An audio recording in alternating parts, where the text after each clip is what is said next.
Hey everybody, welcome back to Ballymullen Farm. Hope you're all keeping well. Hey, so those of you who follow us on social media, Facebook and Instagram, or you may have actually just watched our most recent video that we've made, will have seen that we've recently just bought a Tow and Fert Multi 500, which is a special type of sprayer that's designed for spraying foliar application of fertilisers and such onto pastures. So yeah, something we've been wanting to do for a long time, and it's kind of a part of our sort of strategy to that next step towards more sustainable farming, and hopefully eventually, you know, we can call ourselves regenerative farmers. So yeah, we just picked it up yesterday. Haven't had a chance to unload it yet because we got home in the dark, so I'm just going to unload it now, take it off the pallet, and I've got to bolt the drawbar on it, and then at that stage I'm going to have a walk around it, and I'm obviously not an expert of the machines, but I'll show you guys in a bit more depth how it works and some of the unique features of it. So I'll get into that now.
Okay, so that's it off the trailer.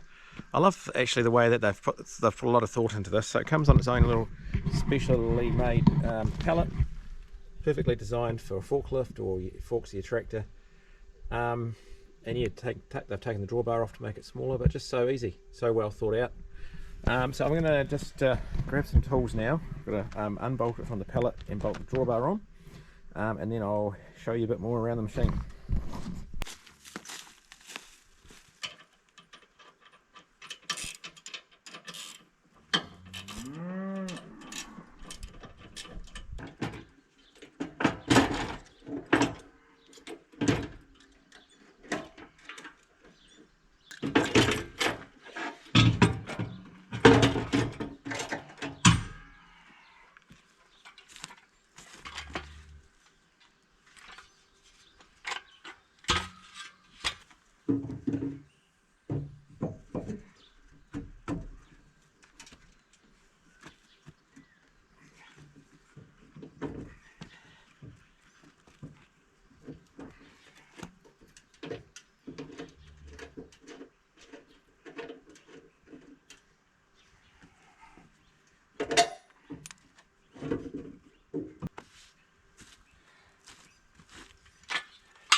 excited.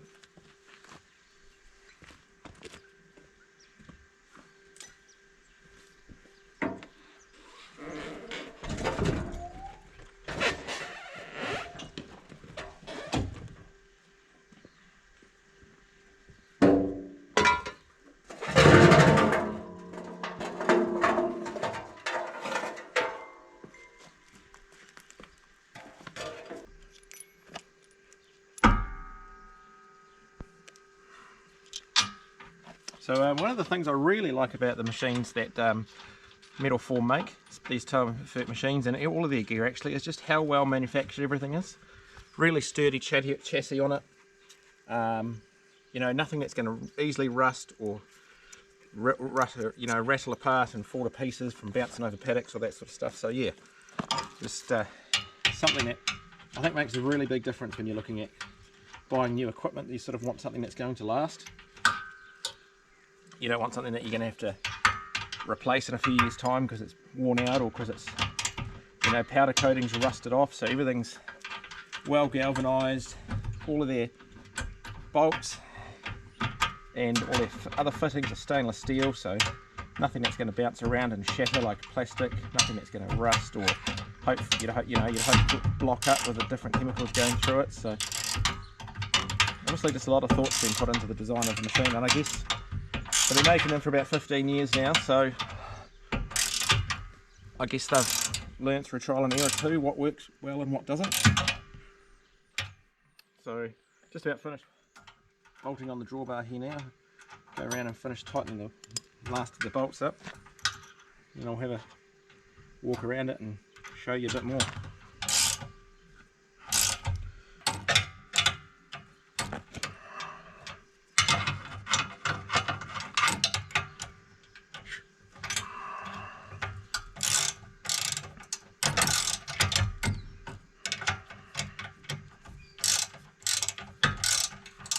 Cool, so that's a drawbar all bolted on and the Tow and Fert off the pallet, so ready to go. I'll have a walk around and show you what a great little machine it is.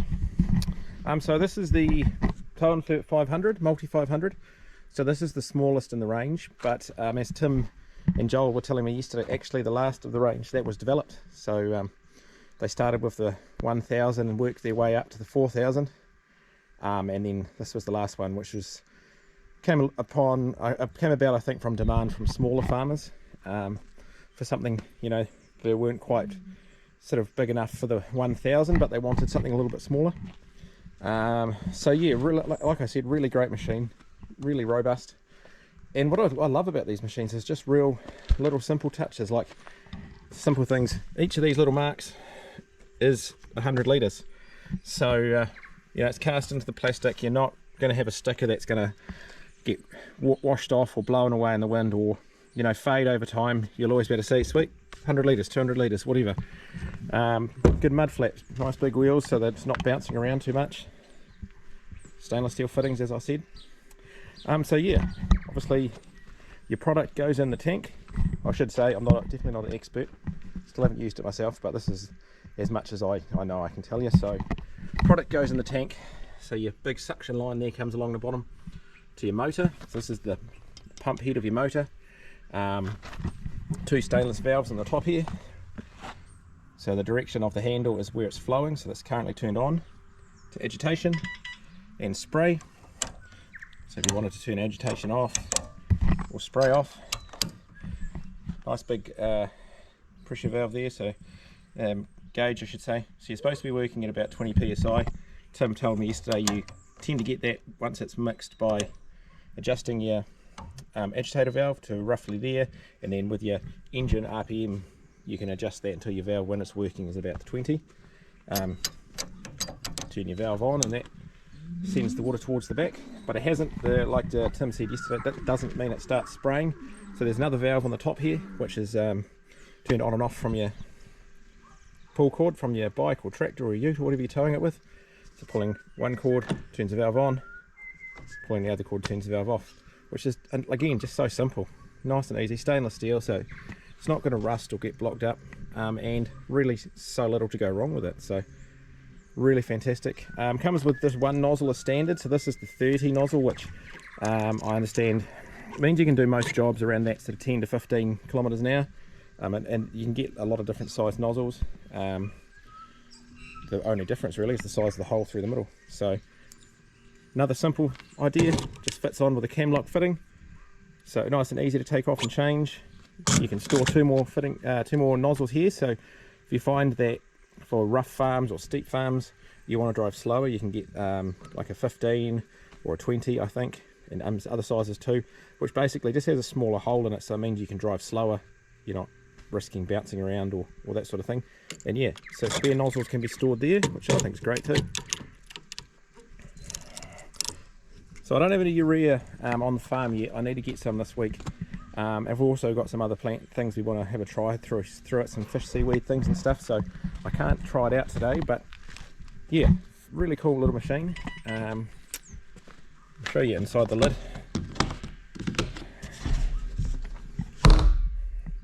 Cool. So as far as I understand it there, the one you can see the hole disappearing down under the chassis there, that's the suction hole. So obviously the product is sucked through there, and then your agitation lines coming back around, it comes back through this here, which I guess is designed to really agitate it, get a real good sort of agitation, or say cyclone kind of thing going in the tank to really get it moving, which is really important for stuff like when you're dissolving urea or that kind of product, or I think also products like lime flour or anything that needs to be held in suspension. That's the idea, is to get a really good flow going through it, so that stuff's not settling out in the bottom of the tank and you're either just spraying water, or you get to the end of the tank and you end up with almost solids coming through. So yeah, I don't know what else I can tell you today, because I still haven't had a chance to play with it yet, but really happy with the machine. Oh, I guess I should say why we bought the 500 and not a bigger one. So as you would have seen online, if you watched our other video yesterday when we were talking to Tim and Joel, they do, I think, is it 5 other models? 5 total. So they do the 500, 1000, 1200, which is 3-point linkage mounted, 2800, and the 4000. We almost could have got away with the 1000, but it's 3 times the price, so just the cost made it probably a little bit harder to sort of justify when we're just starting out. It may be something that we can trade up to in the future, but also we're a relatively small farm here, and also find that I'm probably not going to get time to sit on a tractor all day fertilising or so on in a big batch, because we don't have staff on the farm. So the way I sort of envisage it with the smaller machine is being able to do a load or two a day, especially in the afternoon while the cows are walking home from milking. Do a load, and you can fill it up in the during the day, have it ready to go. So when the cows are walking home, spread a load, and then again the next day. And rather than spending all day sitting on a tractor, the reason I didn't go for the 3-point linkage model 2 is so during springtime the bale feeder is usually hooked up on our big tractor. You see it behind me actually, I can show you there, the Hustler 700 I should say. And so I didn't want something that I was going to have to always take on and off the tractor. The great thing about the 500, and I think the 1000 comes the same, it's just got a regular tow hitch. So these were designed for quad bikes and side by sides.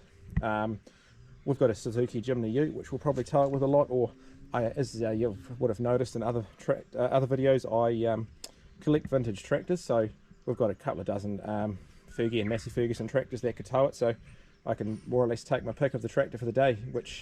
So yeah, that's probably all for today. I'm going to get some urea at some point and put through it, just for the first sort of time at least.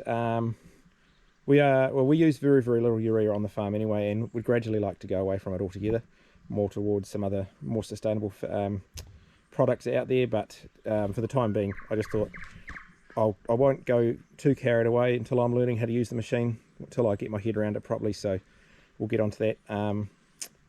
Yeah, what else can I say? Oh, it comes with a really great app. The Tow and Fert people have a really great app that is designed for has a list in there of lots of different products that you'll put through the machine and different spread rates, different areas that you want to cover, and basically comes out and tells you all the information that you need to remember how far apart to drive, how fast to drive and all that, how much water you need.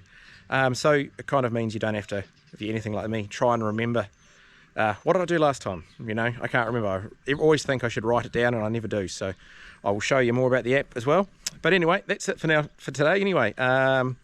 Yeah, thank you heaps for watching, and we'll see you next time.